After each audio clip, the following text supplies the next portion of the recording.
नमस्ते और स्वागत है आप सभी का हमारे चैनल मॉडर्न डिवोशनल ईरा में। आज हम एक बहुत ही महत्वपूर्ण और रोचक विषय पर चर्चा करने जा रहे हैं। आखिर गंगा में ही क्यों होती है अस्थियां विसर्जित? गंगा हमारे देश की सबसे पवित्र और आदरणीय नदियों में से एक है।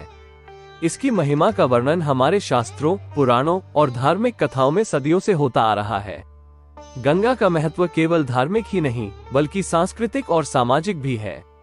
ऐसा माना जाता है कि गंगा में अस्थियां विसर्जित करने से आत्मा को मोक्ष की प्राप्ति होती है। इसका उल्लेख कई पुराणों और धार्मिक ग्रंथों में मिलता है। गंगा को भगवान विष्णु के चरणों से निकली हुई माना जाता है, जिससे इसमें पवित्रता का स्पर्श है। गंगा जल में अस्थियों को विसर्जित करने से मृतक की आत्मा को शांति और सद्गति प्राप्त होती है। हमारा उद्देश्य है कि हम आपको गंगा नदी के महत्व, धार्मिक मान्यताओं और इसके पीछे के विज्ञान को समझने में मदद करें। तो चलिए गहराई से जानते हैं कि कैसे गंगा हमारे जीवन में इतनी महत्वपूर्ण भूमिका निभाती है।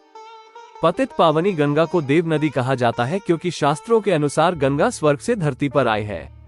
मान्यता है कि गंगा श्री हरि विष्णु के चरणों से निकली है और भगवान शिव की जटाओं में आकर बसी है। श्री हरि और भगवान शिव से घनिष्ठ संबंध होने पर गंगा को पतित पावनी कहा जाता है। मान्यता है कि गंगा में स्नान करने से मनुष्य के सभी पापों का नाश हो जाता है। हिंदू धर्म में गंगा नदी के जल को बहुत ही पवित्र दर्जा दिया गया है। मान्यताओं के अनुसार जिस भी चीज पर गंगा जल का छिड़काव किया जाता है वो चीज पवित्र हो जाती है। इसलिए पूजा अनुष्ठानों में इसका विशेष रूप से इस्तेमाल किया जाता है। हिंदू मान्यताओं के अनुसार जीवन की अंतिम प्रक्रिया यानी अंतिम संस्कार के दौरान भी गंगा का विशेष महत्व माना जाता है। मृत्यु एक ऐसा सच है जिसे कोई नहीं टाल सकता। जिस भी व्यक्ति ने धरती पर जन्म लिया है उसकी मृत्यु भी तय है। हिंदू शास्त्रों में व्यक्ति के जन्म से लेकर मृत्यु तक कुल 16 संस्कार बताए गए हैं, जिनका पालन जरूरी माना गया है। व्यक्ति की मृत्यु के बाद हिंदू धर्म में कई तरह की परंपराएं निभाई जाती हैं जो व्यक्ति की आत्मा की मुक्ति के लिए जरूरी मानी गई है। इसी तरह एक परंपरा है जिसके अनुसार दाह संस्कार के बाद मृतक की राख को गंगा नदी में बहाया जाता है। आइए जानते हैं इसका महत्व।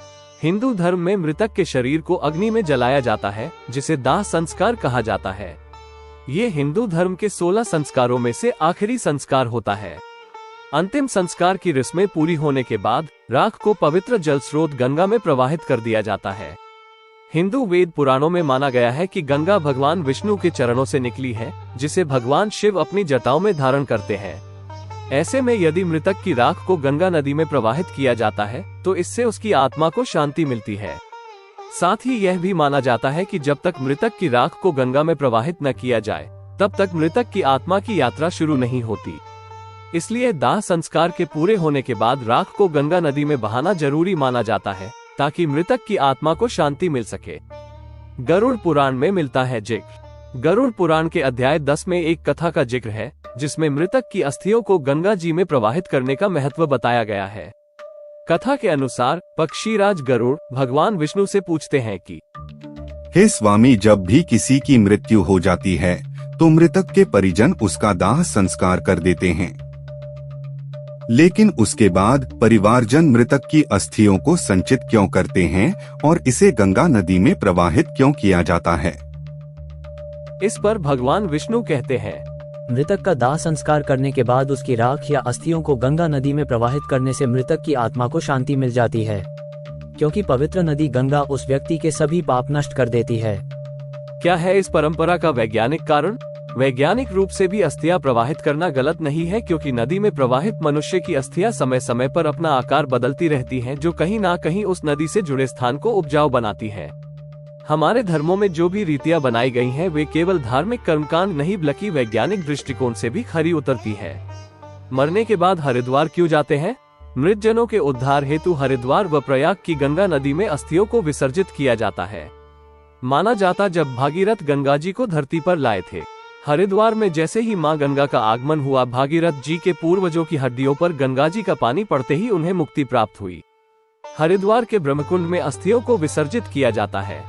ऐसा माना जाता है कि मनुष्य की अस्थियां वर्षों तक गंगा नदी में ही रहती हैं, और जब तक वे अस्थियां गंगा जी में रहती हैं तब तक वह मृत व्यक्ति के द्वारा किए गए पाप कर्मों को क्षीण करती रहती है। वो मृत व्यक्ति के लिए पुनर्जन्म का नया मार्ग खोलती है। 3 दिन बाद ही क्यों चुनी जाती है मृतक की अस्थियां? भगवत गरुड़ पुराण के अनुसार आदमी के मरने और दाह संस्कार के तीसरे दिन बाद उसके अस्थियों के राख को एकत्रित करना जरूरी होता है, क्योंकि मंत्र विज्ञान के अनुसार मंत्रों के उच्चारण की सहायता से अस्थियों में आकाश एवं तेज तत्वों की संयुक्त तरंगों का युग्म होता है, जो कि 3 दिनों लगभग 72 घंटे के बाद कम होने लगती है। इसकी वजह से अस्थियों के चारों ओर निर्मित सुरक्षा कवच की क्षमता भी कम होने लगती है। अगर आपको हमारा वीडियो पसंद आया हो तो इसे लाइक करें, शेयर करें और हमारे चैनल को सब्सक्राइब करें ताकि आप हमारे अगले वीडियो से जुड़े रहें। धन्यवाद।